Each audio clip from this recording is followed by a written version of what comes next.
Cześć! Dziś na warsztacie mam klona karty dźwiękowej Adlib. Oryginalna konstrukcja miała premierę w 1987 roku. Moja wersja to już odświeżona wersja z roku 1990. Można ją poznać po małym gnieździe mini jack 3,5 mm.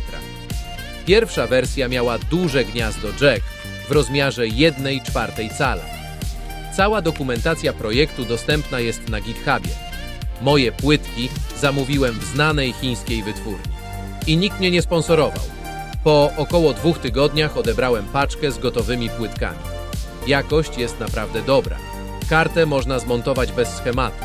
Wszystkie wartości elementów nadrukowane są na płytce drukowanej. Zatem nie pozostaje mi nic innego, jak zabrać się za montaż. Zaczynam od uzupełnienia rezystorów. Następne w kolejce są kondensatory.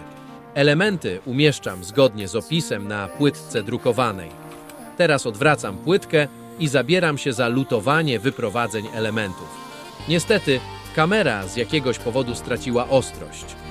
Po lutowaniu zabieram się za obcinanie zbędnych wyprowadzeń elementów. Kolejnymi elementami są podstawki pod układy scalone. Po przylutowaniu podstawek zabieram się za montaż potencjometru głośności oraz wyjściowego gniazda mini jack. Zostały mi jeszcze do polutowania piny, jumpery, którymi ustawia się konfigurację karty. Trochę nie po kolei, ale montuję teraz brakujące rezystory. Po prostu druga dostawa części przyszła trochę później. Lutuję ich wyprowadzenia. Następnie przy pomocy obcinaczek skracam ich końcówki. Teraz wstawiam brakujące kondensatory, lutuję je do płytki. Skracam ich wyprowadzenia obcinaczkami. I w zasadzie to wszystko. Przeprowadzam kontrolę wizualną pod kątem zwarć i zimnych lutów. Wszystko wygląda ok. Na koniec czyszczę płytkę cleanserem. Po wyschnięciu płytki uzupełniam podstawki o układy scalone zgodnie z nadrukiem na płytce drukowanej.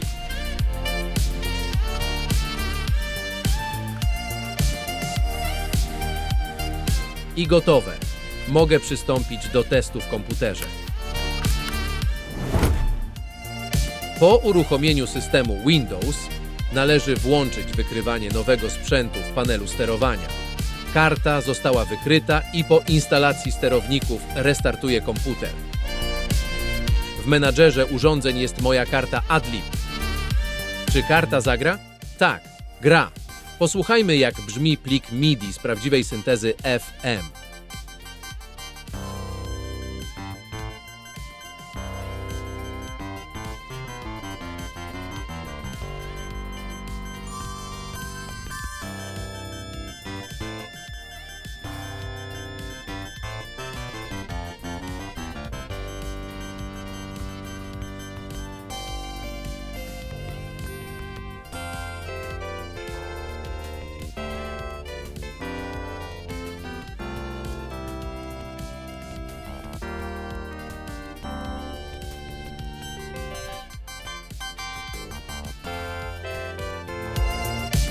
Mam też parę aplikacji pod DOS-a. Na początek prosty test. A teraz program Easy Adlib, znany również jako FM Play. To program typu tracker służący do tworzenia muzyki na karty dźwiękowe Adlib oparte na chipie Yamaha YM3812 OPL2. W muzyce z Adliba coś rzeczywiście jest.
A teraz czas na klasyczne gry.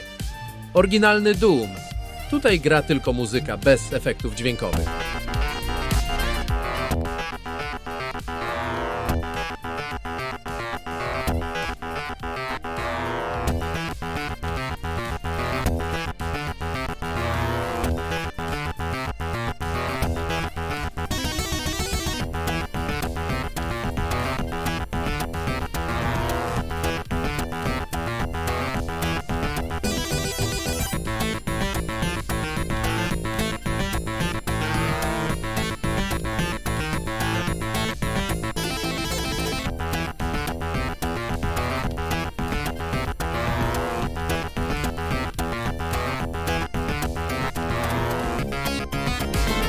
Za to Wolfenstein 3D odtwarza jednocześnie muzykę i proste efekty dźwiękowe.